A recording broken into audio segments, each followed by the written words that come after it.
Bienvenue sur notre chaîne YouTube. Aujourd'hui, nous allons revenir sur une grosse bourde qui a animé le journal télévisé de TF1 le vendredi 28 juillet 2023.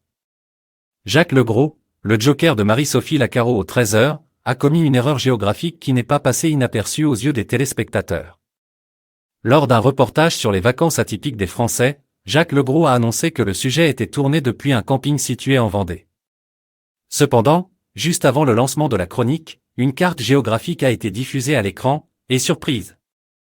Elle indiquait la Loire-Atlantique comme lieu du reportage, et non la Vendée. En réalité, l'erreur venait du journaliste lui-même, car la ville de Saint-Michel-Chef-Chef, où se déroulait le reportage, est bel et bien en Loire-Atlantique, et non en Vendée comme il l'a affirmé.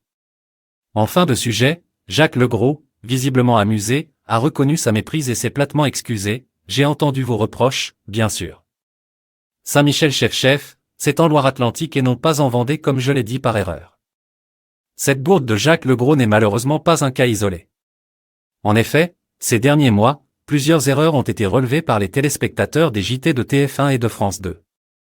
On se souvient notamment de l'interview du chanteur Michel Jonas à une station d'essence, où ni la journaliste en charge du reportage ni la présentatrice Marie-Sophie Lacaro n'avaient su reconnaître l'artiste.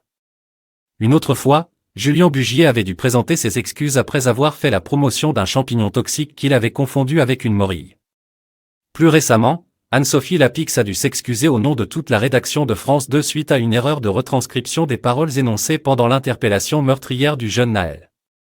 Ces couacs sont des rappels importants que les journalistes des JT doivent toujours être vigilants et précis dans leurs informations.